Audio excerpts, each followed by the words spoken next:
So again good morning to all of you. Let's start our wave optics lecture 2। ठीक है, हम लोग आज बात करने वाले हैं बहुत इंपॉर्टेंट टॉपिक के बारे में। ठीक है, जिसमें सबसे पहला जो अपना पॉइंट होगा वो एक बार रिकॉल कर लेंगे कॉन्सेप्ट को जल्दी से। दूसरा पॉइंट होगा हमारा कि आज हम लोग वेव्स के बारे में जानेंगे। Very very important thing, because you must have lost some of things. कुछ चीजें आप मिस कर गए हो गया पहले से, उसको दोबारा पढ़ना हमारे लिए बहुत जरूरी है। ठीक है, just lost contact, just give me a second.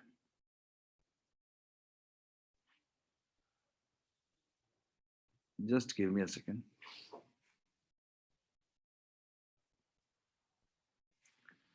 Trying to mirror my screen.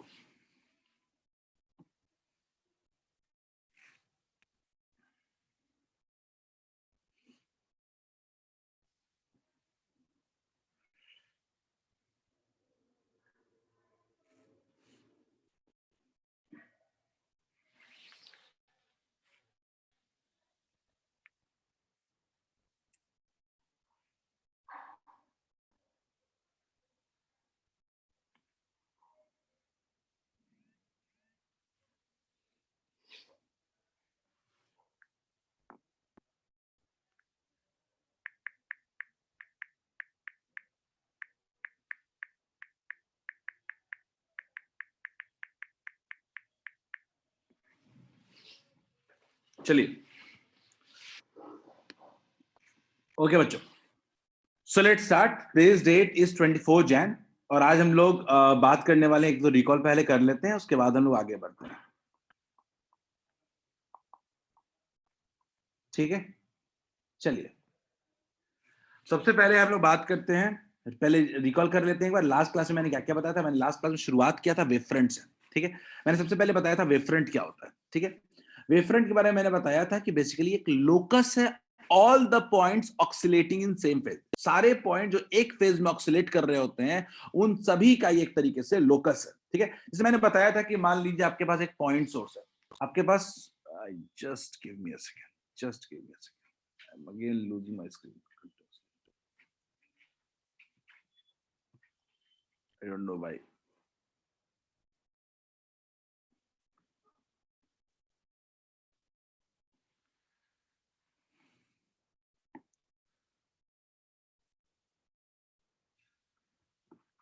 Okay, चलो।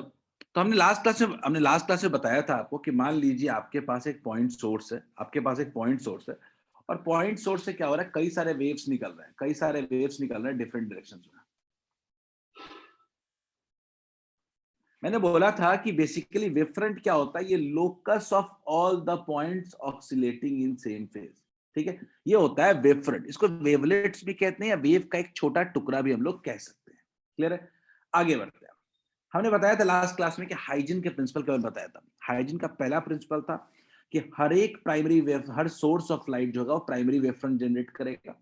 हर प्राइमरी वेव फ्रंट पे एक सेकेंडरी वेव फ्रंट जनरेट होगा। दूसरा पॉइंट था। तीसरा पॉइंट था कि surface of tangency of secondary wave front, secondary wave front का जो सरफेस ऑफ टेंजेंसी जो होगा वही क्या होगा, नया पोजीशन ऑफ वेव फ्रंट होगा। और चौथा बात था कि वेव फ्रंट हमेशा आगे की तरफ मूव करता है, it always moves in forward direction. ठीक है, ये चार हाइजीन के प्रिंसिपल थे बेसिकली। आगे बढ़ते हैं हम लोग। Types of wave front. ठीक है, मैंने बताया था कि कुल वेव फ्रंट के तीन टाइप्स हमने पढ़े हैं। ठीक है, एक था स्फेरिकल था, जो बेसिकली पॉइंट सोर्स से निकलता था, पॉइंट सोर्स। दूसरा था सिलिंड्रिकल वेव फ्रंट, वो क्या था, लीनियर सोर्स से। और तीसरा था प्लेनर सोर्स से। तीन तरह के सोर्सेज हैं, तीनों से क्या होगा, लाइट निकलेगा डिफरेंट तरीके का, सिलिंड्रिकल, प्लेनर और स्फेरिकल। ठीक है बच्चों, यही था हमारा। अब हम लोग शुरू करने वाले हैं बच्चों आज बेसिक्स ऑफ प्रोग्रेसिव वेव। ठीक है, आज हम लोग बात करने वाले हैं बेसिक्स ऑफ प्रोग्रेसिव वेव। ठीक है, जस्ट गिव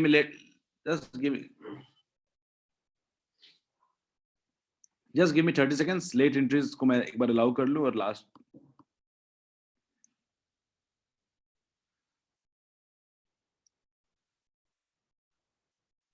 सो गाइज, जो भी लोग लेट ज्वाइन किए, last warning from my side. मेरे क्लास में 2 मिनट लेट हुआ, अब से आउट कर दूंगा मैं सीधे सीधे क्लास से। ठीक है, बिलीव मी, लास्ट वार्निंग दे रहा हूं ये मैं अपने तरफ से, तुम्हारे लिए बैठ के वेट नहीं करूंगा मैं, ठीक है। This is one and last warning from my side. आगे से हुआ ये, गेट माय वर्ड, क्लास में मुश्किल हो जाएगी आपको, ठीक। चलिए, बेस हम बात करने वाले हैं बेसिक्स ऑफ प्रोग्रेसिव वेव के बारे में, ठीक है। प्रोग्रेसिव वेव के बेसिक्स के बारे में बात करते हैं, तो आगे बढ़ते हैं पहले इससे और इस पे बात करते हैं, ठीक। सबसे पहले बात करते हैं वेव इक्वेशन। बच्चों, हम सबसे पहले बात करने वाले हैं वेव इक्वेशन के बारे में, ठीक है। ये वेव इक्वेशन क्या होता है और कैसे कैसे ये हम इसको समझते हैं, ठीक है। देखते हैं तो मान लीजिए कि हमारे पास एक वेव इक्वेशन है। वेव इक्वेशन को हम लोग बेसिकली जो लिखते हैं वो लिखते हैं y is equal to a sine omega T minus के एक्स प्लस फाइव। ये हमारा एक basic standard equation of a normal wave है, ट्रैवलिंग वेव है, ठीक है। ये बेसिकली एक तरीके का वेव इक्वेशन ऑफ क्या है, ट्रैवलिंग वेव, ठीक है। ट्रैवलिंग वेव, हम लोग इसी बहाने थोड़ा वेव को भी रिकॉल कर लेंगे, ट्रैवलिंग वेव, ठीक है। अब इसमें की कंपोनेंट्स क्या क्या है, एक एक करके उन सबके बारे में बात कर लिया जाए। तो सबसे पहला जो चीज है ए क्या होता है बच्चों, बताओ चैट में, what do you mean by A, what do you mean by A, just let me know. A का मतलब क्या, वेरी गुड, एम्पलीट्यूड, बढ़िया, amplitude of wave. Omega, omega क्या होगा बोलिए, याद करिए, सब बहुत काम का चीज है। एंगुलर फ्रीक्वेंसी,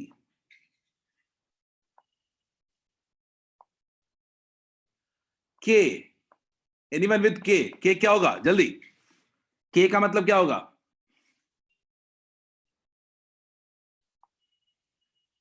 वेव नंबर, के क्या होगा, वेव नंबर। आगे फाई क्या होगा, phase constant, phase constant, phi क्या होता है, फेज कांस्टेंट।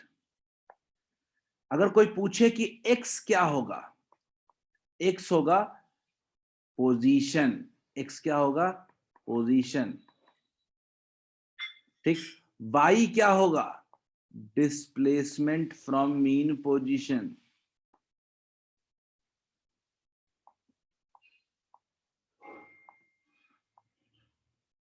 बेसिक टर्म्स हैं, लिखते चलें ये सब चीज भी, हर चीज रिकॉल करते चलेंगे। और बच्चों याद रखिएगा, साइन के अंदर जो पूरी चीज है क्या है, ओमेगा टी माइनस के एक्स प्लस फाइव। ये बेसिकली क्या है, ये एक तरीके का, इसको कहते हैं हम लोग फेज। ये पूरा का पूरा क्या कहते हैं हम लोग, फेज, ठीक है। दूसरा एक इंपॉर्टेंट चीज जो यहां पे जानना चाहिए आपको, वो है के बेसिकली क्या होता है। के बेसिकली दो फॉर्मूला होता है, एक होता है ओमेगा बाई वी या 2 पाई अपॉन लैम्डा। दो फॉर्मूले होते हैं के को लेकर के जो हमको दिमाग में रखने होते हैं। क्लियर है, जल्दी नोट करें सबको इसको, एवरीवन नोट इट डाउन, तो साफ साफ सब लोग नोट करें, हम बेसिक डिटेल्स के साथ बढ़ेंगे।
गुड यशस्वी, लिख लिया?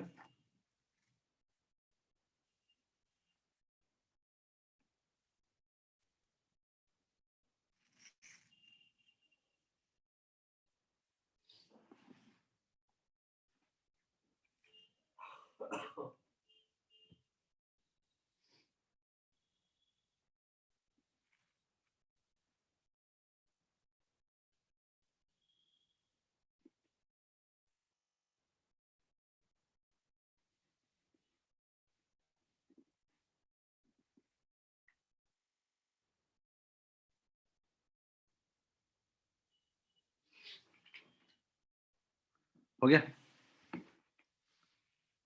चलिए देखते हैं।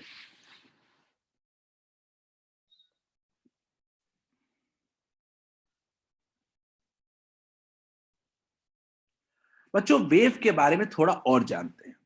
वेव होता क्या है? तो मान लीजिए कोई वेव अगर ए से लेकर के बी के बीच में ट्रेवल कर रहा है, तो ए और बी के बीच हर एक पार्टिकल जो होगा वो क्या करेगा? वो ऑक्सीलेट करेगा। हर एक पार्टिकल ऑक्सीलेट करेगा और हर एक पार्टिकल एक वाइब्रेशन में होगा। क्लियर है? हर एक पार्टिकल बीच का। तो इसी को ध्यान में रखते हुए हम लोग ना वेव कर्व बनाने की कोशिश करेंगे। ठीक है, देखते हैं बच्चों, हम लोग बनाएंगे वेव कर्व। तो बच्चों दो तरह के कर्व्स यहाँ पे इंपॉर्टेंट होते हैं। एक होता है वाई एक्स कर्व और दूसरा होता है वाई टी कर्व। पहले बच्चों बात करेंगे वाई एक्स कर्व के बारे में। ठीक है, वाई एक्स कर्व क्या होता है समझने की कोशिश करते हैं हम लोग। तो बच्चों हमारे पास क्या है? वाई। वाई बोले तो कोई पार्टिकल अपने मीन पोजीशन से कितना डिस्प्लेस हुआ है, और ये क्या है? एक्स है। ठीक, मान लेता हूं कि वेव जो है वो ए से लेकर के बी तक ट्रेवल कर रहा है। तो यहां पे जो पहला काम हम कर रहे हैं वो क्या कर रहे हैं कि हम यहाँ पे टाइम को कांस्टेंट कर दे रहे हैं। बच्चों टाइम को कांस्टेंट करने का कोई तरीका बता सकता है क्या? एनीवन?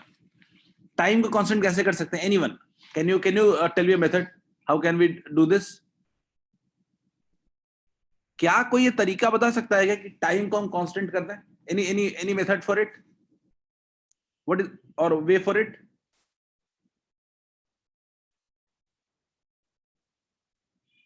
टाइम कांस्टेंट करने का तरीका? घड़ी को रोक नहीं सकते हैं, बैटरी निकाल दें, ऐसा कुछ? What should be the way?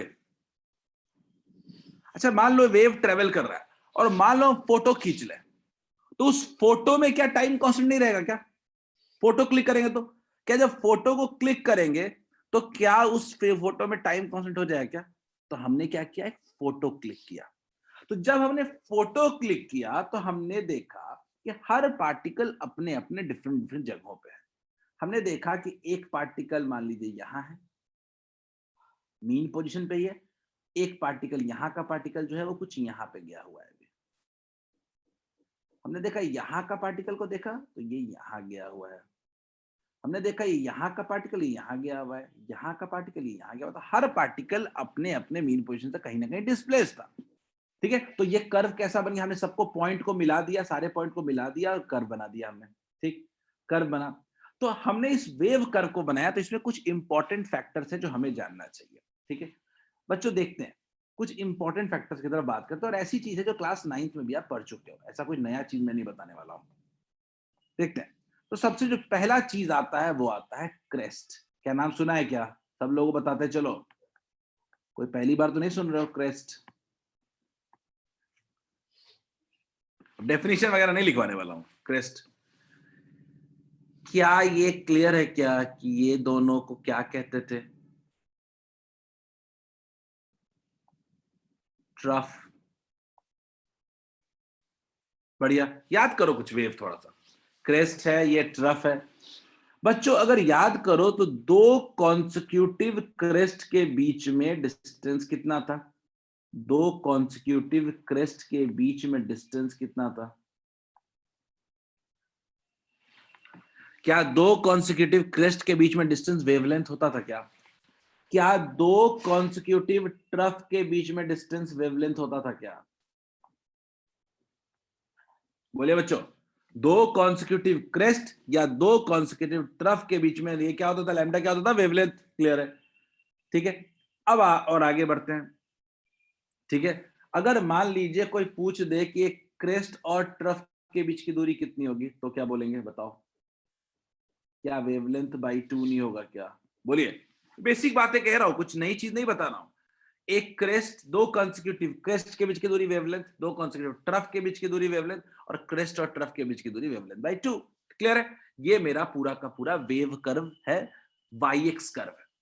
अब एक और कर्व बनाने की जरूरत है, वो है वाई टी कर्व। ठीक है, वाई टी कर्व। अब वाई टी कर्व जब हमको बनाना है तो यहां पे हम एक्स को कांस्टेंट कर देते हैं। अच्छा बच्चों, एक्स को कांस्टेंट कैसे कर सकते हैं, कोई बता सकता है क्या मुझे? कैन एनीवन एडवाइस क्या? How can we do make X constant? A से बी तक के बीच में वेव ट्रेवल कर रहा है, हम एक्स को कांस्टेंट कैसे कर सकते हैं, और क्या करें हम एक्स को कांस्टेंट करने के लिए? Anyone can anyone give insight? क्या कोई बता सकता है क्या कि how can we do make X constant? Nidhi बता सकते हो क्या? How can we make X constant?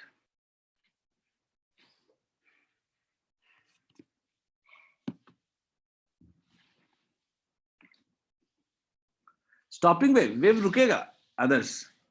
अच्छा वेव, बात बताओ आदर्श, कि मान लो ये वेव सब हर पॉइंट पे पार्टिकल है और पार्टिकल ऑक्सीलेट कर रहा है, उसमें से एक पॉइंट पार्टिकल को पकड़ लिया, अगर नहीं के को जीरो नहीं कर सकते आनंद, के तो जीरो, वेव नंबर जीरो हो जाएगा ना। मैं मान लो बीच के किसी पार्टिकल को पकड़ लूं अगर, और इसी के मोशन को खाली स्टडी करूं, खाली एक ही पार्टिकल के मोशन को अगर मैं स्टडी करूं, तो क्या वहां पे एक्स कांस्टेंट नहीं हो जाएगा क्या? क्या वहां पे एक्स कांस्टेंट नहीं हो जाएगा क्या? बोलो, अगर मैं बोलूं कि मैंने कोई एक पार्टिकल को पकड़ लिया, उसी के वाइब्रेशन को देख रहे हैं, तो क्या ये सिंपल एसएचएम नहीं हो जाएगा क्या? क्या ये सिंपल हार्मोनिक मोशन नहीं हो जाएगा क्या? एक पार्टिकल को होल्ड कर लिया तो क्या ये एसएचएम का इक्वेशन वेव कर्व नहीं बन गया क्या? y equal to A sine omega t. बोलिए, क्लियर है क्या?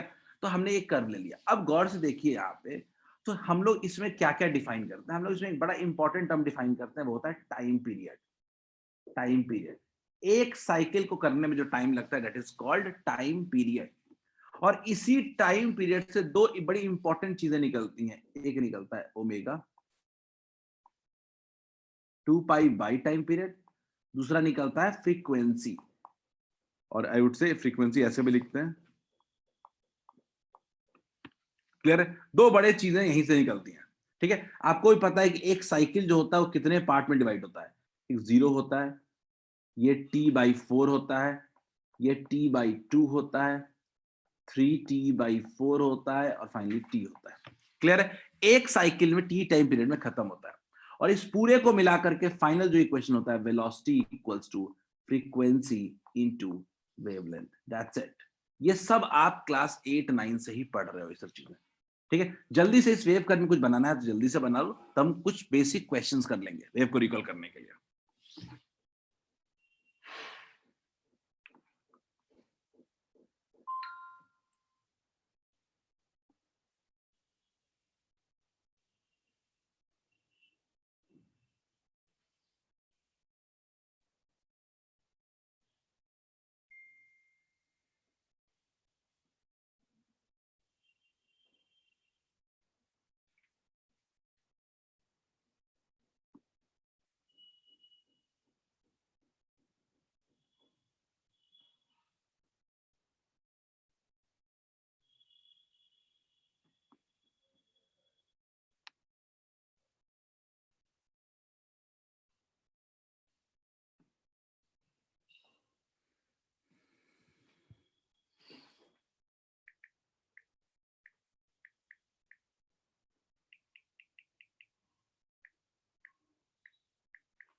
लिख लिया?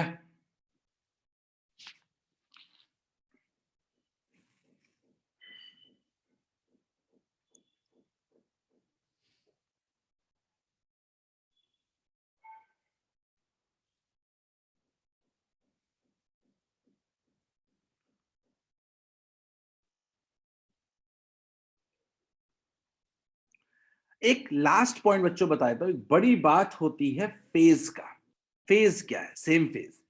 बच्चों फेज में याद रखना कि सेम स्टेट ऑफ मोशन में अगर बॉडी हो तो उसको पार्टिकल हो तो उसको कहते हैं सेम फेज में वो पार्टिकल्स है।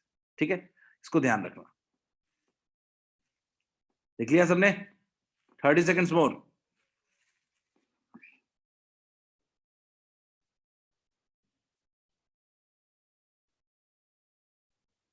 कुछ बेसिक सवाल करके बस वेव को रिकॉल कर लेना चाहता हूं, और कुछ नहीं चाहता कि पूरा वेव नहीं पढ़ाऊंगा अभी, हल्का रिकॉल करा रहा हूं बस। चलिए बच्चों,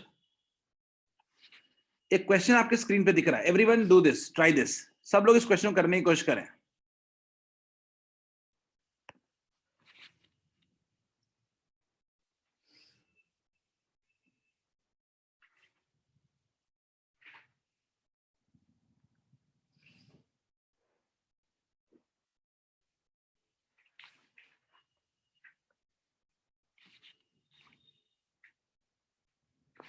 Got one answer?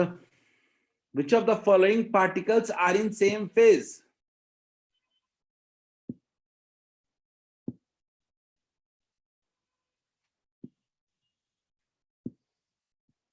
देखते निधि, ठीक है।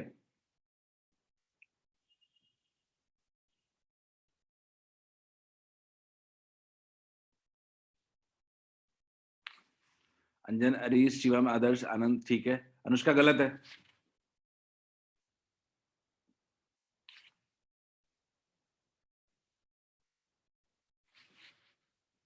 अभिषेक गलत है। अद्या गलत है।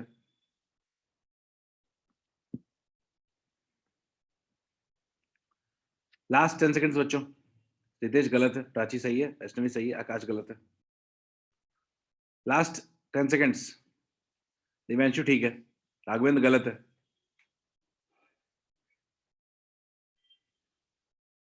राघवेंद्र सही है। अनिमेश गलत है। अभिषेक, सानिया बिल्कुल सही है। ओके ओके बच्चों, I am closing the poll now. 13 लोगों ने इसका जवाब सही दिया है। ठीक है, देखते हैं। नहीं, अनुष्का गलत था।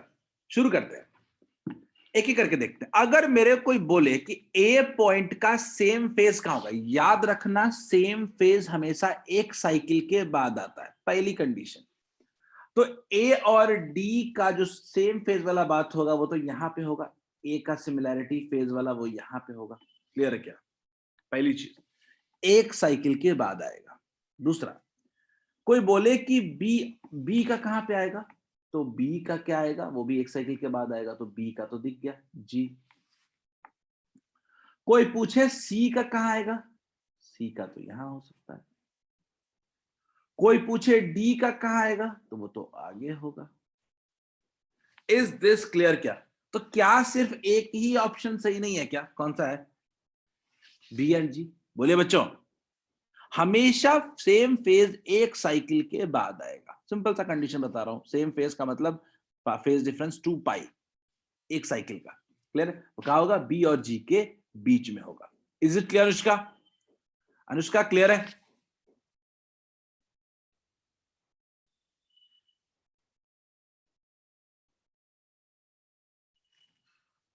बोलिए। इसको भी फिर से ट्राई करें। इसको एक और क्वेश्चन।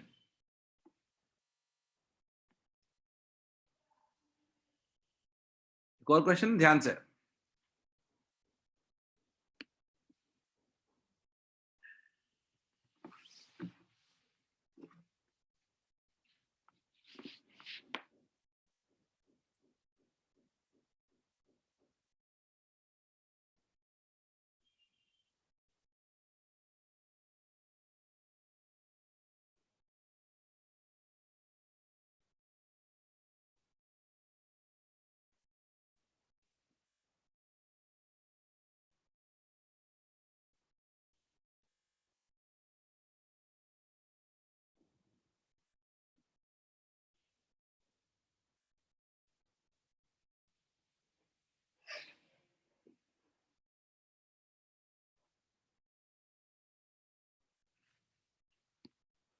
हम लोग have not got any response। पढ़ो क्वेश्चन को ठीक से।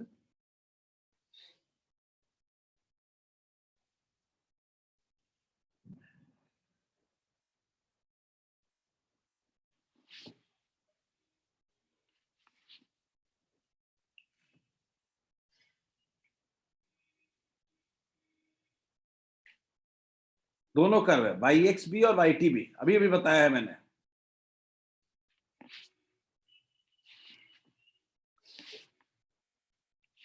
देखते हैं निवेश।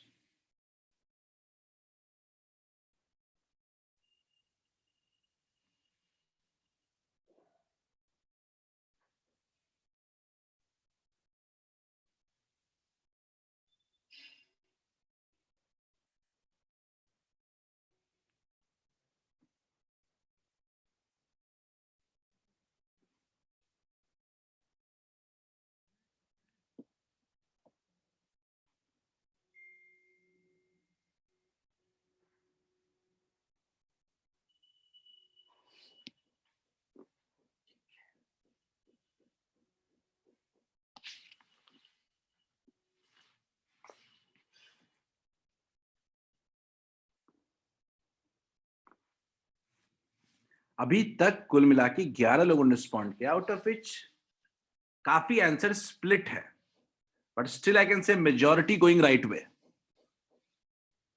14 people have responded. Y x curve में ये ए बी क्या होगा, ये सोच लोगे तो क्वेश्चन बन जाएगा। वाई एक्स कर्व में ये ए बी कितना होगा? एनीवन विद सब हेल्प, कोई बताएगा मुझे? आनंद क्या होगा वाई एक्स कर्व में ए बी क्या होगा? ए बी का length, Nidhi Singh lambda wavelength, rightly so wavelength. A B यानी हो गया A B by C D निकालना है, A B by C D निकालना है भाई। एक तो आ गया वेवलेंथ, दूसरा देखा जाए सी डी एक साइकिल है, इसका टाइम डिफरेंस कितना होगा? कैपिटल टी, यानी वेवलेंथ बाई टी पूछ रहा है, यानी wavelength into 1 by time period frequency पूछ रहा है, स्पीड पूछ रहा है। क्या क्या ऑप्शन होगा इसका? Wave speed. बोलिए क्लियर है क्या? Is it clear to all of you? Correct answer would be wave speed. Is this clear?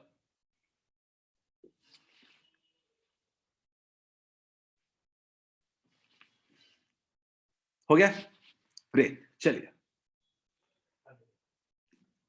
Let's see, देखते हैं बच्चों। एक बड़ा इंपॉर्टेंट टॉपिक बताने वाला हूं, जो अपने इस देखो हर चीज हम आप लोग वेव ऑप्टिक्स के हिसाब से पढ़ने वाले हैं, ठीक है? तो अपने को जरूरत किस चीज की है? वो है फेज डिफरेंस और पाथ डिफरेंस के बीच का रिलेशनशिप जानना बहुत जरूरी है, ठीक है? तो पहले तो फेज समझते हैं क्या होता है, ठीक है? तो अगर हम फेज की बात करते हैं तो मान लीजिए कि एक इक्वेशन है y equals to a sine omega T minus के एक्स प्लस फाइव। तो अगर मैं इसमें से फेज बताने की कोशिश करूं तो फेज कहते हैं इसको। तो क्या कहते हैं हम लोग? फेज, ठीक है? अब मैंने क्या लिया कि मैंने लिया कि मान लीजिए कि एक पॉइंट पे दो वेव्स पास कर रहे हैं, ठीक? एक ही टाइम पे दो वेव्स पास कर रहे हैं, ठीक है? एक जो है वो मान लेते हैं कि कुछ डिस्टेंस कवर करके आ रहा है, x1 डिस्टेंस कवर करके आ रहा है, और दूसरा डिस्टेंस कुछ कवर करके आ रहा है, कितना? x2 डिस्टेंस कवर करके आ रहा है। मान लीजिए दो वेव्स हैं, ठीक है? मान लीजिए दो वेव्स हैं, दोनों एक x1 डिस्टेंस कवर करके आ रहा है, दूसरा x2 डिस्टेंस कवर करके आ रहा है सेम टाइम पे। तो पहले वाले का अगर इक्वेशन लिखते हैं तो y इक्वल्स टू क्या हो जाएगा? a1 मान लेते हैं, अपना अपना वेव है दोनों का, साइन एंगुलर सब कुछ सेम ही लिया, ओमेगा टी माइनस के x1 प्लस फाइव, सब कुछ सेम है। और दूसरे का क्या ले लिया हमने? y equals to a2 sine omega T minus k x2 plus five. यानी कुल मिला के मेरे पास दो वेव्स हैं, सेम फ्रीक्वेंसी का, सेम वेव नंबर का, ठीक है? कंडीशन क्या है? Same frequency and same wave number. Same frequency and same, and के बताता है मीडियम, याद रखिएगा के बताता है मीडियम, तो लिख सकते हैं सेम मीडियम। सेम मीडियम जैसे ही जाओगे वेलोसिटी सेम हो जाएगा। सेम मीडियम, वेलोसिटी सेम हो गया, फ्रीक्वेंसी सेम हो गया, तो वेवलेंथ भी सेम होगा, सब कुछ सेम है, ठीक है? दो वेव्स है मेरे पास। अगर मेरे कोई बोले कि पहले वाले का फेज, पहले वाले का अगर मेरे को कोई फेज बोले 5-1, मेरे को कोई बोले पहले वाले का फेज कितना है? ओमेगा टी माइनस के x1 प्लस फाइव, और मेरे को बोले कोई कि दूसरे वाले का फेज कितना है? Omega T minus kx2 plus 5, दोनों का फेज डिफरेंस है, ठीक बात। अब मैं कह रहा हूं कि अगर मेरे से कोई बोले कि फेज डिफरेंस बताओ दोनों का, क्या बोलूंगा? 5-2 माइनस 5-1, ठीक है। एम्पलीट्यूड डिफरेंट ले लिया, सेम ही ले सकते थे अदर्स, कोई दिक्कत नहीं था, हमको फेज की बात करनी है खाली, एम्पलीट्यूड कुछ भी हो सकता था। तो फेज डिफरेंस ले लिया 5-2 माइनस 5-1, तो करते हैं 5-2 माइनस 5-1। 5-2 माइनस 5-1 कितना हो जाएगा? Omega T minus kx2 plus 5 minus omega T minus kx1 plus 5, ठीक है। अब गौर से देखते हैं क्या क्या चीजें clear cut straight cancel out हो जाएंगी। तो क्या बचा मेरे पास? kx1 minus kx2 which is equal to k into delta x। तो यहीं से आता है बहुत important relationship, final relationship. Phase का difference is equal to k into path का डिफरेंस, यानी पाथ के डिफरेंस से भी फेज का डिफरेंस क्रिएट हो सकता है, और फेज के डिफरेंस से ऑपोजिट भी ट्रू है, यानी पाथ डिफरेंस क्रिएट हो सकता है। तो यहीं से एक बड़ा इंपॉर्टेंट फॉर्मूला आता है, delta phi is equal to k होता है 2 पाई बाई लैम्डा, याद करो, into delta x. Very very important formula, और इस चैप्टर की ये जान है, ठीक है। इस चैप्टर की जान है, इस चैप्टर में आपको हर जगह इसकी जरूरत पड़ेगी, क्योंकि ये हम सीधे सीधे यूज करते तब वो दिक्कत होती, मैंने इसलिए एक बार इसको बता दिया क्या होता है। तो फेज डिफरेंस होता है 2 pi by lambda into path difference, ये हम हर जगह यूज करेंगे, इसीलिए मैं जानबूझ के इसको रिकॉल करा रहा हूं ताकि आपको दिमाग में रहे होता क्या है। डेल्टा एक्स मेरा पाथ डिफरेंस है, याद रखिएगा, डेल्टा एक्स बेसिकली होता है पाथ का डिफरेंस, और फेज डिफरेंस होता है डेल्टा फाई। दोनों के बीच रिलेशनशिप निकाला है, ठीक है, जल्दी नोट कर लें इसको। हम अपने बेसिक्स को कवर करेंगे एक दो क्लास में कम से कम, तभी जाके टॉपिक समझ में आएगा। मैंने पहले ही कहा है, ये रे ऑप्टिक्स से ज्यादा मेहनत लगेगा अपने को इसमें, फर्स्ट टाइम पढ़ रहे हैं तो।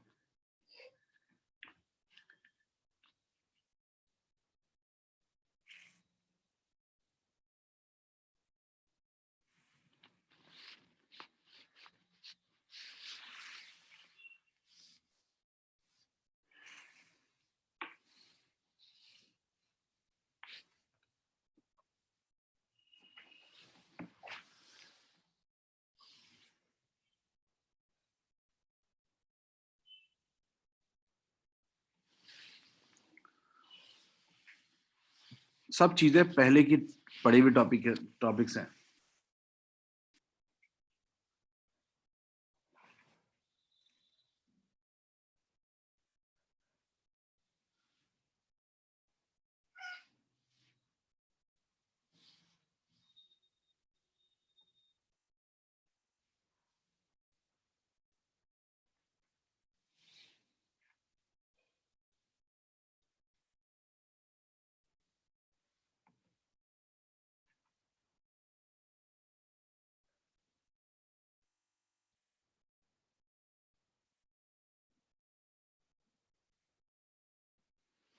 जल्दी लिख लिया यशस्वी, बाकी लोग।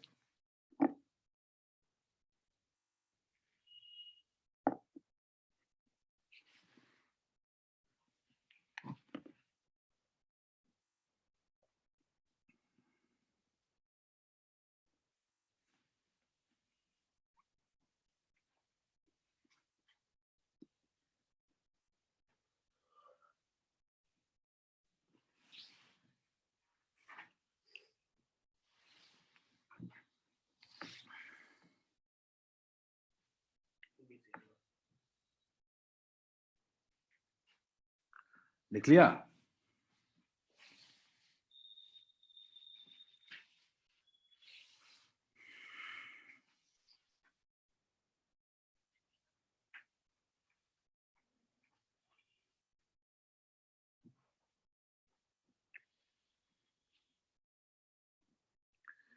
चलो बच्चों, अब हम लोग एक नए टॉपिक की तरफ बात करने वाले हैं, वो है प्रिंसिपल ऑफ सुपरपोजिशन। ये ऐसा नहीं है कि वो पहली बार पढ़ रहा हूं।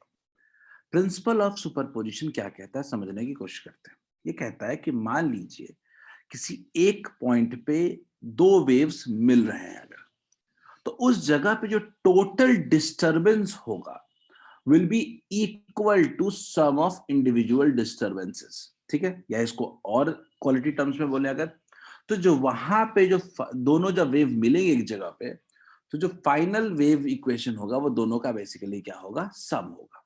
क्लियर है? देखते हैं कैसे। तो बच्चों मैं ऐसा लेता हूं, क्वेश्चन स्टेटमेंट पढ़ लेते हैं। When two waves simultaneously pass through a point, the disturbance at a point is given as sum of disturbances of each wave would produce in the absence of other। when दोनों wave का सम। ठीक है, तो अगर मैं ऐसा बोलूं कि मान लीजिए मेरे पास एक पॉइंट है जहां पे दोनों वेव आके मिल रहे हैं, दोनों वेव आके यहां पे मिल रहे हैं इस पॉइंट पे। ठीक, मान लेते हैं कि मेरा पहला जो वेव है y1 इक्वल्स टू है a1 sine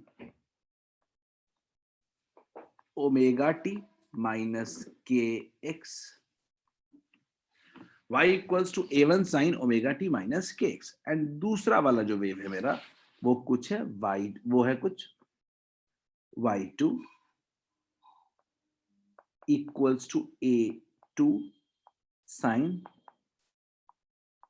omega T minus के एक्स प्लस फाई, एक फेज का डिफरेंस है डेल्टा। ठीक, इज इट क्लियर? तो मेरे पास कुल मिला के एक जगह पे दो वेव्स मिल रहा है। तो प्रिंसिपल ऑफ सुपरपोजिशन कहता है कि जो फाइनल वेव बनेगा will be sum of individual two waves. y would be equal to y1 plus y2। Is it clear? जो फाइनल डिस्टर्बेंस होगा वो दोनों इंडिविजुअल डिस्टर्बेंसेस का सम होगा। क्लियर है? y equals to would be equal to क्या होगा, y1 plus y2। Is this clear? Is it clear? y would be equal to y1 plus y2। ठीक है, अब आता है कि टोटल डिस्टर्बेंस y जो है इक्वल टू क्या है, y1 प्लस y2 है। तो अब हम क्या कह सकते हैं सीधा सीधा कि मैं ऐसे लिख सकता हूं, total disturbance y equals to y1 कितना है, a1 sine omega T minus के एक्स। बच्चों ये डेरिवेशन जो करा रहा हूं एकदम ध्यान से देखना, ये बिल्कुल इन सिलेबस टॉपिक है ये 12th में। ऐसे ये रिपीट कर रहा हूं, ये 11th में भी पढ़ना होता है ये, लेकिन उम्मीद तो मुझे है कि याद नहीं होगा। ठीक, y equals to a1 sine omega T minus के एक्स है, दूसरा है दोनों को ऐड कर रहे हैं। तो मैं क्या करता हूं, अब अगला स्टेप जो मेरा फोकस रहेगा वो रहेगा कि साइन को दो पार्ट में ब्रेक कर देंगे। साइन को दो पार्ट में ब्रेक कर देंगे, क्या हो जाएगा, तो फिर a1 sine omega T minus के x plus a2 sine omega T minus के X cos phi plus cos omega T minus के एक्स साइन फाई। ब्रैकेट डाल देते हैं इतना। ठीक है, हो जाएगा। मैं यहां पे बस एक स्टेप ये करूंगा कि साइन वाले को एक तरफ लेके चलाता हूं, तो क्या हो जाएगा, a1 sine omega T minus के x plus a2 sine omega T minus के X cos phi plus a2 sine a2 sine phi cos omega T minus के एक्स। ठीक है, डन। बिल्कुल, आदर्श ने पूछा सर यहाँ कौन सा फॉर्मूला लगा है। आदर्श बिल्कुल मैथ्स याद आ गया आपको, साइन ए प्लस बी का फॉर्मूला लगा है, sign A plus B sign A cos B plus cos A sine B, sign A cos B plus cos A sine B. जल्दी लिखिए, यहां तक जल्दी लिखिए सब लोग। Everyone note this down, everyone first note this down. कोई rocket science derivation नहीं करा रहा हूं, ये पहले आपने कई बार कर चुका है। ये शुरू होता है आपके वेक्टर से, वेक्टर में भी ये डेरिवेशन था, एसएचएम में भी था, वेव में भी था, फिर है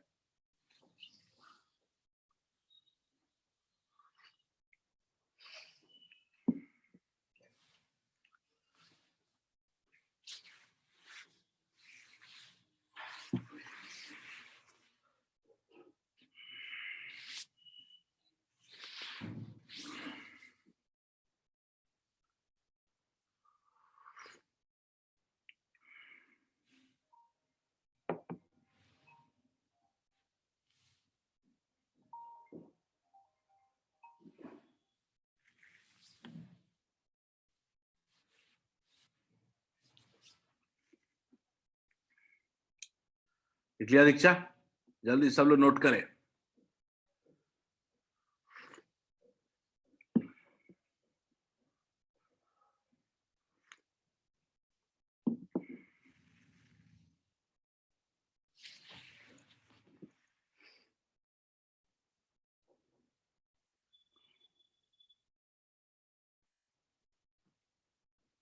Must start from the definition.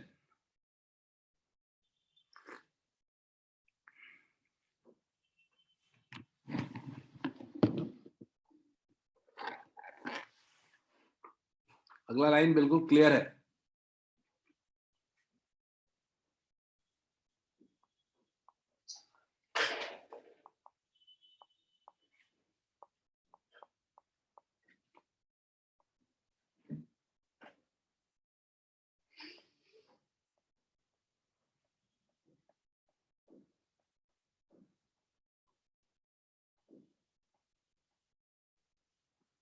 Sign omega T minus के एक्स को कॉमन ले लिया,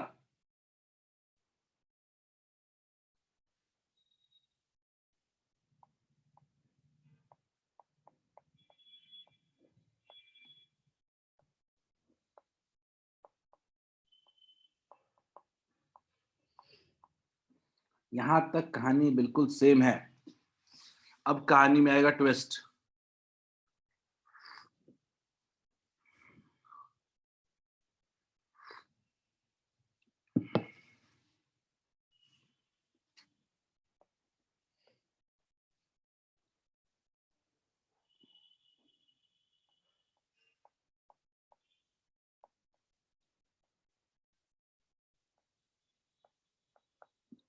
हम इसको एक जनरल इक्वेशन में लाना चाहते हैं।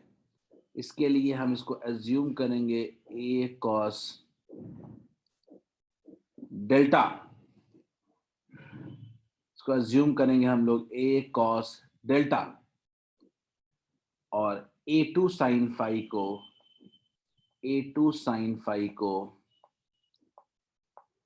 Will assume A sine delta. Here it is. ये हमने एक एजम्पशन लिया और कहानी बदल जाएगी। एजम्पशन बिल्कुल आदर्श, हमने एज्यूम किया, हमने इसको अज्यूम किया। जब अज्यूम किया तो ये एक्चुअली क्या बन गया? ये बन गया अब A cos delta sine omega T minus के x plus A sine delta cos omega T minus के x.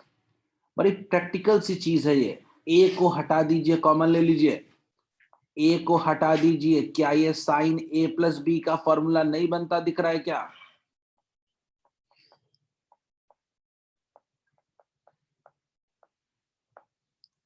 Plus cos omega T minus के एक्स साइन डेल्टा। क्या ये साइन ए प्लस बी का फॉर्मूला नहीं दिख रहा है? तो क्या ये equation y equals to A sine omega T minus के एक्स प्लस डेल्टा का नहीं है?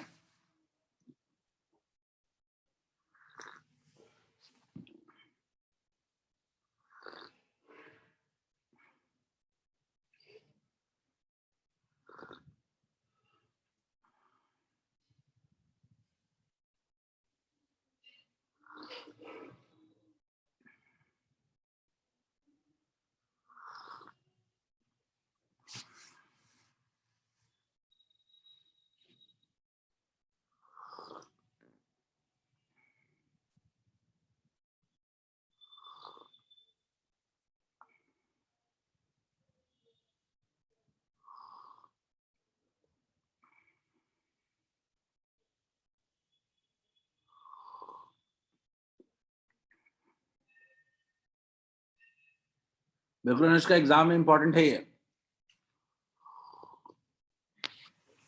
This is very important for exams. तो बच्चों अब हमारा फाइनल इक्वेशन की तरफ हम लोग बढ़ रहे हैं। हमारा फाइनल इक्वेशन अब आ चुका है, y is equal to a sine omega T minus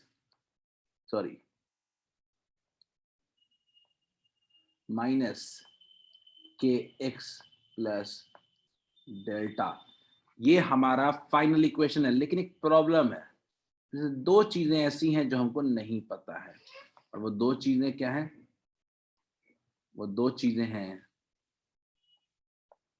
एक है ये a जो डिफरेंट कलर से क्या हो, और ये फाइव। ये दोनों चीजें अभी भी हमारे लिए अननोन है। हमारा फाइनल वेव इक्वेशन जरूर आ चुका है, हमारा फाइनल वेव इक्वेशन जरूर आ चुका है, बट ये दोनों चीजों का इलाज हमें करना होगा। We will have to find them out. ठीक है, ये डेरिवेशन आपके एनसीईआरटी में भी है, नॉट टेलिंग एनीथिंग एक्स्ट्रा। ठीक है, ये आपका फाइनल इक्वेशन। तो सवाल उठता है कि ये ए कहां से आएगा? तो बच्चों जो ऊपर में दो एजम्पशन किया था उसको कुछ मान लो ना, इक्वेशन 1 और इक्वेशन 2। क्या दोनों को बाई स्क्वायरिंग एंड एडिंग कर सकते हैं क्या? By squaring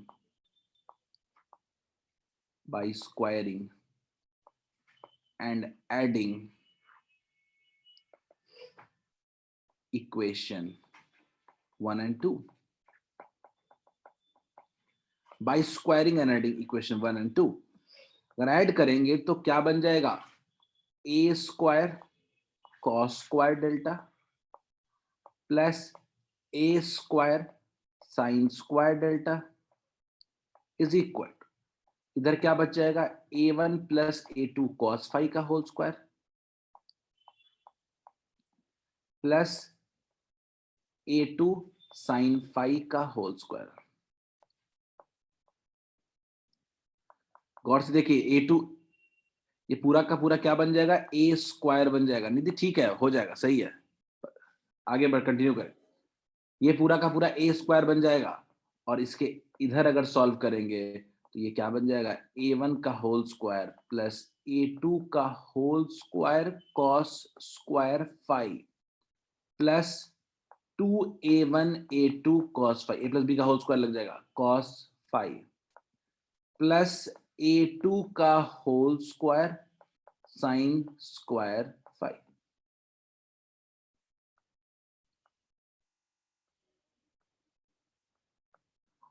A square equals to क्या है? a1 का होल स्क्वायर, ये a2 का होल स्क्वायर दोनों मिल जाएगा cos square plus sine square, तो क्या बन जाएगा? a2 का whole square plus 2a1 a2। I hope ये फॉर्मूला आपको देखा देखा लग रहा होगा। ये आपको फॉर्मूला जो है वो देखा देखा लग रहा होगा थोड़ा बहुत। और फाइनल इक्वेशन जो है, ए का वैल्यू जो है वो क्या आ रहा है? ए स्क्वायर का वैल्यू, ए का वैल्यू आ रहा है अंडर रूट, वेक्टर में भी एसएचएम में भी हर जगह ये मिलता है। ये a1 का होल स्क्वायर प्लस a2 का whole square plus 2a1 a2 cos phi. Hopefully you remember this, जल्दी से नोट करें इसको। ये है रिजल्टेंट एम्पलीट्यूड ऑफ वेव, या कह सकते हो इसको एम्पलीट्यूड ऑफ रिजल्टेंट वेव, कह सकते हो इसको amplitude of resultant wave. Final wave बनेगा उसका एम्पलीट्यूड है ये। This is the amplitude of resultant wave, जो डिपेंड करेगा तीन चीजों पे, दोनों वेव्स की एम्पलीट्यूड और दोनों के बीच फेज डिफरेंस। इन तीन चीजों पे रिजल्टेंट एम्पलीट्यूड डिपेंड करेगा।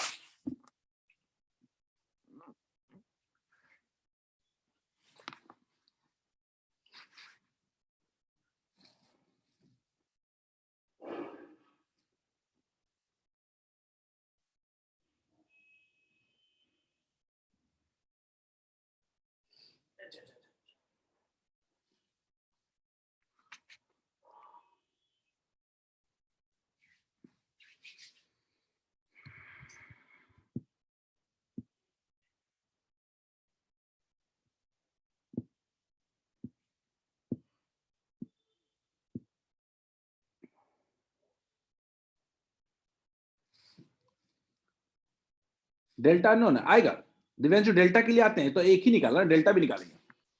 अब बच्चों सबको पता है कुछ चीजें, सब कुछ बेसिक चीजों पे आते हैं। सबको पता है कि a cos a sin phi basically, sorry just give me second, हम जानते हैं कि हमारा a sin delta was equal to a2 sin phi और a cos delta is equal to a1 plus a2 cos phi। तो अगर दोनों equation को डिवाइड कर दें तो साइन बाई कॉस कितना हो जाएगा, tan डेल्टा इक्वल्स टू कितना हो जाएगा, sine phi by a1 plus a2 cos phi। Is this clear क्या?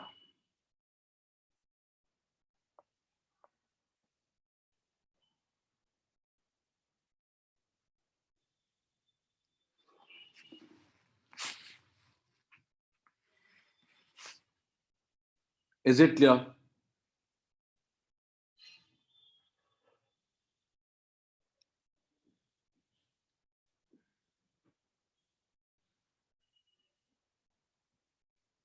क्या दोनों आ गया क्या? हमें मिस कर गया, ये a2 छूट गया है, यही है ना आपका, दो दो अननोन आ गया ना, जल्दी नोट कर ले। आपका दो अननोन था, ए और डेल्टा। मसला ए पे फोकस करें, डेल्टा उतना काम नहीं आएगा यहां पे। इस चैप्टर में जो हमारा इंपॉर्टेंट फंडा रहने वाला है वो ए रहने वाला है।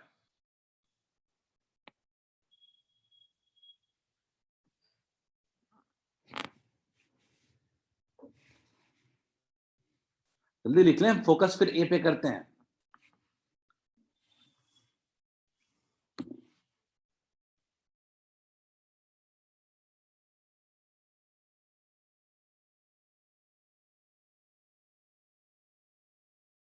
सॉरी, समझ में आ रहा है सबको?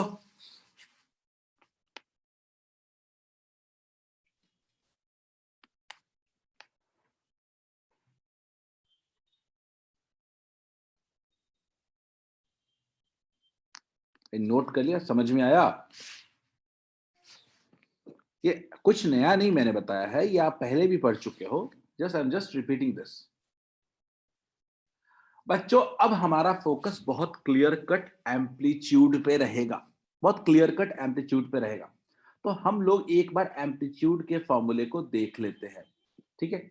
एम्पलीट्यूड के फॉर्मूले को देख लेते हैं। अगर एम्पलीट्यूड का फॉर्मूला देखें अगर हम लोग, तो क्या कहेंगे कि एम्पलीट्यूड का फॉर्मूला है मेरे पास a1 का होल स्क्वायर प्लस a2 का whole square plus 2a1 a2 cos phi. Phi बोले तो इनके बीच का फेज डिफरेंस है। तो अगर आपका जनरल दिमाग बोलूं तो मैं बोलूंगा कि केस वन लेते हैं। केस वन, मान लीजिए कि फेज डिफरेंस जो है, फेज डिफरेंस दोनों के बीच में जो है वो 0 हो गया। मान लीजिए केस वन मैंने लिया कि मान लीजिए कि फेज डिफरेंस क्या हो गया, 0 हो गया। तो क्या उस केस में क्या मेरा एम्पलीट्यूड मैक्सिमम नहीं हो जाएगा क्या? बोलिए, cos 0 का वैल्यू अगर 1 हो जाएगा तो क्या a1 square plus a2 square plus 2a1 a2 हो जाएगा क्या? तो क्या ये a max जो होगा, क्या ये a1 प्लस a2 हो जाएगा क्या? बोलिए, क्या अगर आपको दो वेव्स का मैक्सिमम एम्पलीट्यूड चाहिए तो क्या ये फाई इक्वल टू 0 पे मिलेगा क्या? और उसी तरीके से अगर आपको मिनिमम चाहिए, देखो मैक्सिमम चाहिए तो cos फाई का वैल्यू भी क्या होना चाहिए, मैक्सिमम होना चाहिए। cos फाई का वैल्यू कितना होना चाहिए, 1।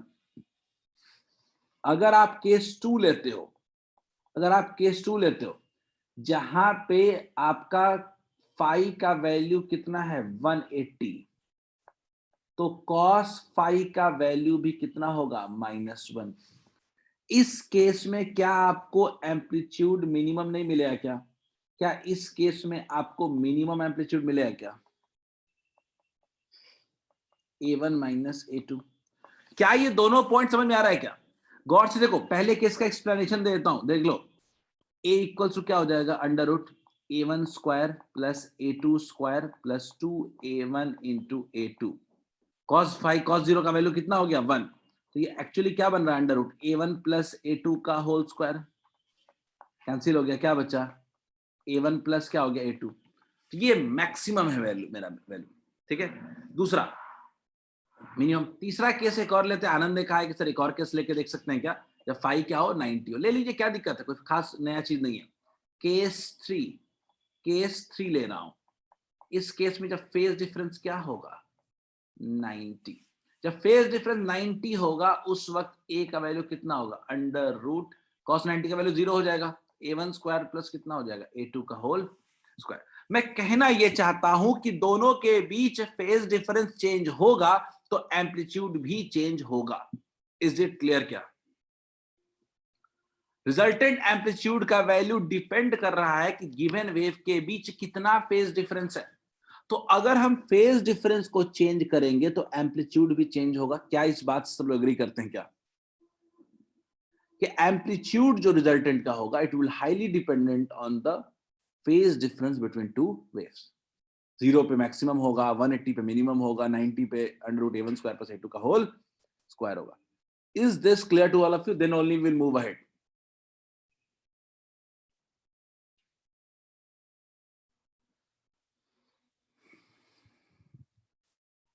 ठीक है बच्चों, मैं 30 सेकंड का टाइम देता हूं, जल्दी नोट कर लें आप इसको। इन सबसे इंपॉर्टेंट टॉपिक की तरफ बढ़ेंगे।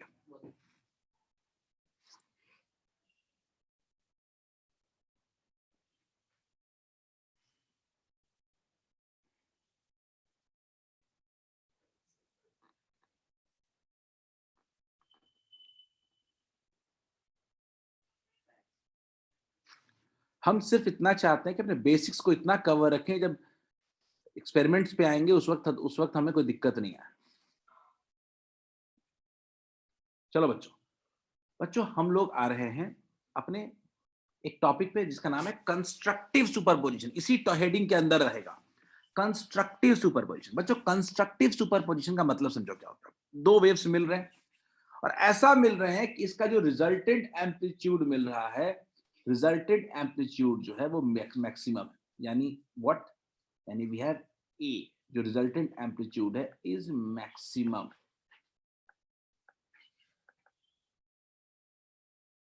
ठीक है, तो पहला सवाल उठता है कि मैक्सिमम एम्पलीट्यूड का कंडीशन क्या होगा। तो पहली बात आती है कंस्ट्रक्टिव सुपरपोजिशन का कंडीशन।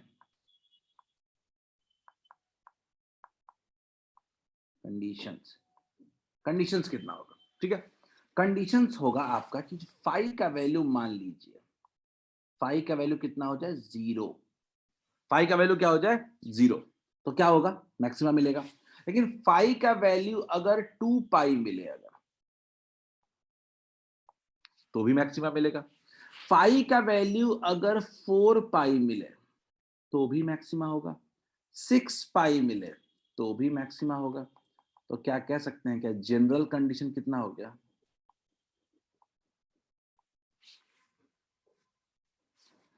रिवांश n पाई पे नहीं 2n पाई पे। तो क्या बच्चों हम ये कह सकते हैं क्या कि अगर मैक्सिमा चाहिए तो जनरल, हम क्या लिखने वाले हैं, जनरल कंडीशन। तो फाई, जनरल कंडीशन क्या होगा, phi must be equal to 2n पाई।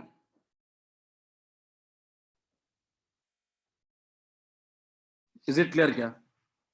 जो फेज डिफरेंस होना चाहिए वो किसका किसका क्या होना चाहिए, 2n पाई के इक्वल होना चाहिए। आते हैं अदर डिस्ट्रक्टिव पे तो बाद में आएंगे, पहले कंस्ट्रक्टिव समझ लेते हैं। अच्छा, एक चीज हम और पढ़े, कि फेज डिफरेंस जो होता था, will was equal to 2 pi by lambda into path difference. याद है क्या? तो क्या इस लिहाज से हम लोग लिख सकते हैं क्या कि path difference must be equal to क्या हो जाएगा, lambda by 2 pi into phase का डिफरेंस। फाई या डेल्टा फाई एक ही है यहाँ पे, 5 यहाँ पे क्या एक्चुअली फेज का डिफरेंस है। बोलिए क्लियर है क्या? तो delta x is equal to क्या है, लैम्डा बाई 2 पाई इंटू 5। तो अगर मैं अब पाथ डिफरेंस के फॉर्म्स में लिखने की कोशिश करूं, पाथ डिफरेंस के फॉर्म में, तो क्या होगा, पाथ डिफरेंस के टर्म्स में लिखो तो सबको अगर पाथ डिफरेंस में कन्वर्ट करें मैक्सिमा के लिए, तो delta x equal to 0 into, हमेशा क्या करो, लैम्डा बाई 2 पाई से मल्टीप्लाई कर दो, लैम्डा बाई 2 पाई से, ठीक है। 2 कॉमा 2 पाई इंटू क्या हो जाएगा, लैम्डा बाई 2 पाई। 4 पाई क्या हो जाएगा, लैम्डा बाई 2 पाई। अब अंटिल 2n पाई दिया हुआ है, तो 2n पाई भी कितना हो जाएगा, लैम्डा बाई 2 पाई। तो क्या अगर इस लिहाज से देखें तो क्या डेल्टा एक्स का वैल्यू आ रहा है क्या, 0, लैम्डा 2 लैम्डा से लेके n लैम्डा तक, ठीक है। चलो दोबारा समझा देता हूं। मैंने बोला बच्चों कि हमने पाथ डिफरेंस और फेज डिफरेंस के बीच एक रिलेशनशिप निकाला था, याद करिए। Delta phi equal to 2 pi by lambda into delta x था, याद करो, ये बताया था, स्पेशली टॉपिक बताया था। डेल्टा फाई जो लेते थे फेज डिफरेंस, बेसिकली यहां पे वो फाई ही है, फेज डिफरेंस है, ठीक है। तो फेज डिफरेंस, आपको फेज डिफरेंस और पाथ डिफरेंस के बीच पता है, तो देखा हमने कि path difference nothing but equal to lambda by 2 pi into phase difference. तो मैंने क्या किया कि मैक्सिमा का कंडीशन हमने फेज डिफरेंस के टर्म्स में निकाला। अब चाहते हैं कि आखिर कितना पाथ डिफरेंस हो कि मैक्सिमा कंस्ट्रक्टिव सुपरपोजिशन मिले हमको।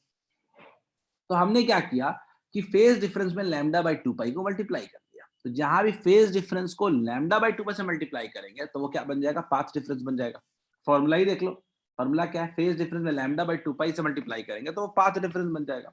हमने मल्टीप्लाई कर दिया, तो ये जनरल फॉर्मूला आया फॉर कंस्ट्रक्टिव सुपरपोजिशन के लिए। कंस्ट्रक्टिव सुपरपोजिशन के लिए जो जनरल फॉर्मूला आया है, delta x is equal to क्या, एन लैम्डा, एन लैम्डा, यानी जो पाथ डिफरेंस दो वेव्स के बीच होना चाहिए वो क्या होना चाहिए, एन लैम्डा होना चाहिए। यानी या तो लैम्डा हो, या तो 2 लैम्डा हो, या तो 3 लैम्डा हो, या तो 4 लैम्डा हो, ठीक है। यानी एन टाइम्स लैम्डा होगा तब वो कंस्ट्रक्टिव सुपरपोजिशन शो करेगा। Is it clear? Constructive superposition करने के लिए जो पाथ डिफरेंस है वो n टाइम्स लैम्डा होना चाहिए और phase difference 2n into lambda होना चाहिए। क्लियर है?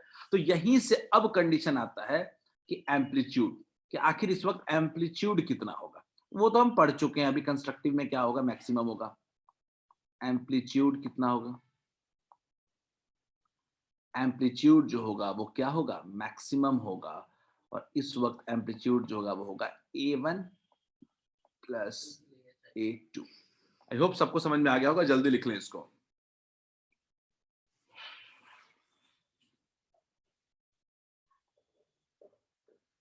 Amplitude would be maximum.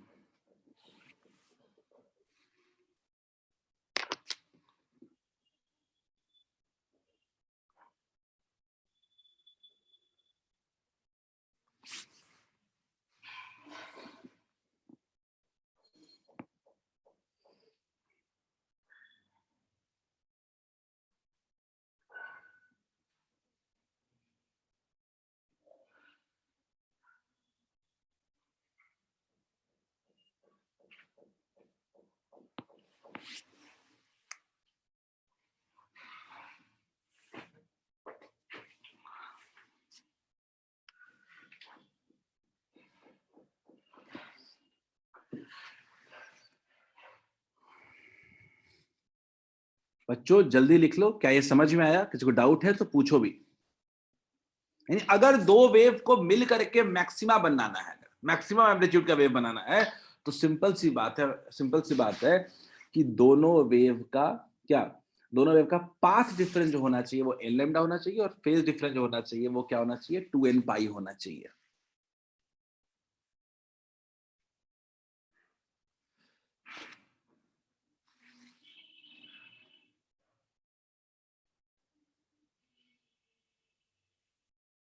Phase difference को कभी भी पाथ डिफरेंस में कन्वर्ट करना हो, लैम्डा बाई 2 पाई से मल्टीप्लाई कर दो।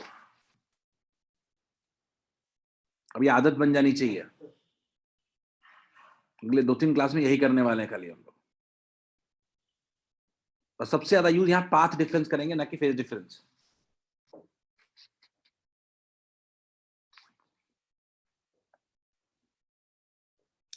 लिख लिया? डिस्ट्रक्टिव सुपरपोजिशन पढ़ लेते हैं आज भर। सुपरपोजिशन खत्म हो जाएगा, कल इंटरफेरेंस शुरू करेंगे और इंटेंसिटी थोड़ा बचा रहेगा।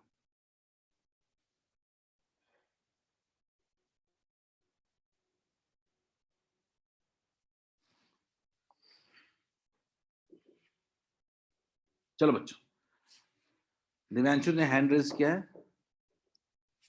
तो गलती से किया तो लगता है। चलो let's continue with destructive superposition. बच्चों डिस्ट्रक्टिव सुपरपोजिशन का मतलब बहुत क्लियर है, मिनिमम एम्पलीट्यूड। Minimum amplitude. आखिर ये मिनिमम एम्पलीट्यूड कब मिलेगा? जब आपको cos फाई का वैल्यू क्या होगा? मिनिमम होगा। cos फाई का मिनिमम वैल्यू कितना होता है? -1। ठीक है, cos फाई का वैल्यू क्या होता है? मिनिमम। अब मैं कंडीशंस की बात करने वाला हूं। कंडीशंस की बात कर लेते हैं। कंडीशंस की जब बात करते हैं तो दो पार्ट हैं इसके। दो पार्ट है इसका। पहला पार्ट जो है वो है फेज डिफरेंस के टर्म्स में। फेज डिफरेंस के टर्म्स में, ठीक है, फेज डिफरेंस के टर्म्स में। और दूसरा है पाथ डिफरेंस के टर्म्स में। पाथ डिफरेंस के टर्म्स में, ठीक है। पहले फेज डिफरेंस में देखते हैं। तो फेज डिफरेंस में देखते हैं तो जो फाई होना चाहिए दोनों वेव्स का बीच का, वो होना चाहिए या तो लैम्डा, सॉरी, पाई/2 होना चाहिए, 90 डिग्री। ठीक है, सॉरी माय मिस्टेक। पाई होना चाहिए, 180 डिग्री पे होगा। कॉस पाई का वैल्यू कितना होता है? -1। या तो क्या होना चाहिए? 2 पाई होना, सॉरी 3 पाई होना चाहिए, या तो 5 पाई होना चाहिए, या तो 7 पाई होना चाहिए, या 2n-1 पाई होना चाहिए। क्लियर है क्या? यानी अगर मैं देखो -1 लिखो चाहे 1 लिखो, कोई दिक्कत नहीं आदर्श, कोई दिक्कत नहीं है। 1+1 लिखते हो तो n 0 से शुरू होगा, -1 लिखते हो तो n 1 से शुरू होगा। ठीक है। और यहां पे अगर मैं बोलूं जनरल फॉर्मूले की बात करूं, जनरल फॉर्मूला की बात करो तो कितना हो जाएगा? जनरल फॉर्मूला का वैल्यू हो जाएगा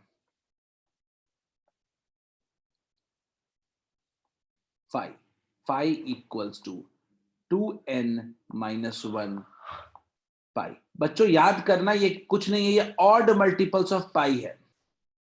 और पिछले वाले केस हमने क्या देखा था? इवन मल्टीपल्स ऑफ पाई देखा था हमने, even multiples of pi. Clear है? यही फर्क है। इवन मल्टीपल्स ऑफ पाई पे मिलेगा क्या? हमको मैक्सिमम मिलेगा, और ऑड मल्टीपल्स हमको क्या मिलेगा? मिनिमम मिलेगा। क्लियर है? अब हमको पाथ डिफरेंस निकालना है। बच्चों पाथ डिफरेंस जब निकालना होता है तो आपके पास कोई ऑप्शन नहीं है बहुत ज्यादा। आपको क्या करना है? λ/2 पाई से मल्टीप्लाई कर देना है खाली।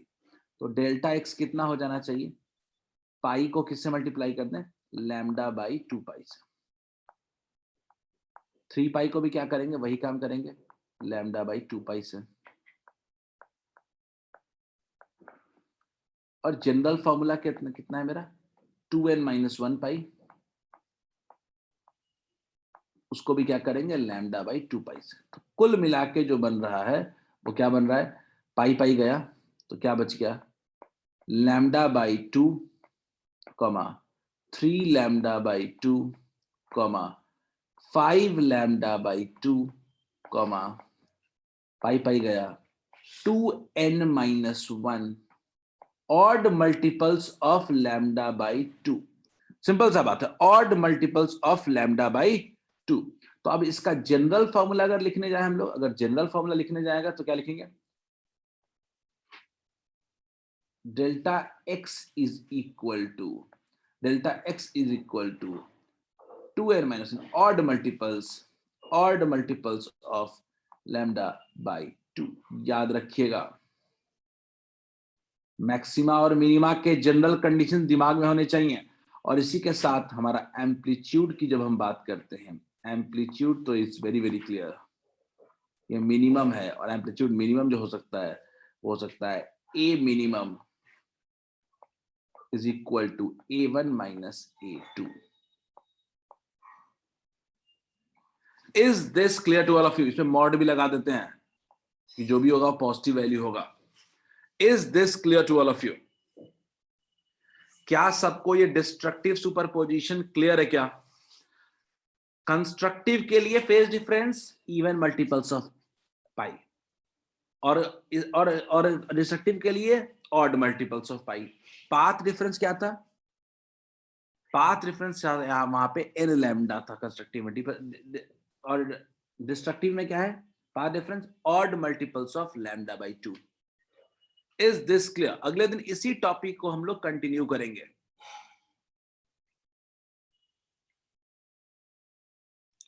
हम चाहते हैं इसमें बेसिक्स क्लियर हो जाएंगे तो टॉपिक समझ में इजीली आएगा. तो हम बेसिक्स पे पहले फोकस कर रहे हैं. अगले दिन भी थोड़ा बहुत बेसिक्स बताऊंगा. हम इंटरफेरेंस पूरा डिटेल में पढ़ लेंगे, उसके बाद टॉपिक में एंटर करेंगे. ठीक, आई होप सबने लिख लिया होगा. रुक जाओ आदर्श, पहले लिख लेने देते हैं सबको.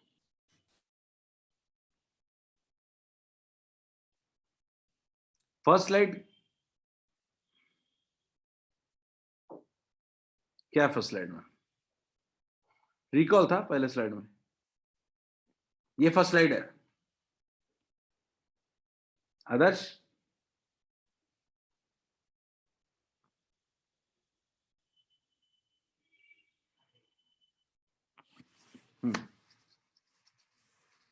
जल्दी चलो, बढ़िया. So that's the end of the class. Will meet tomorrow. कल बात करेंगे. कल हम लोग थोड़े अपने टॉपिक्स की तरफ मूव कर जाएंगे क्लोज. कल हम लोग हो सकता है एक्सपेरिमेंट के अंदर भी एंटर कर जाए. जो हमारा मेन टॉपिक है, यहाँ पे 2 एक्सपेरिमेंट्स है इस चैप्टर में. ठीक है, चलो बच्चों, have a nice day. Let's meet tomorrow. Bye.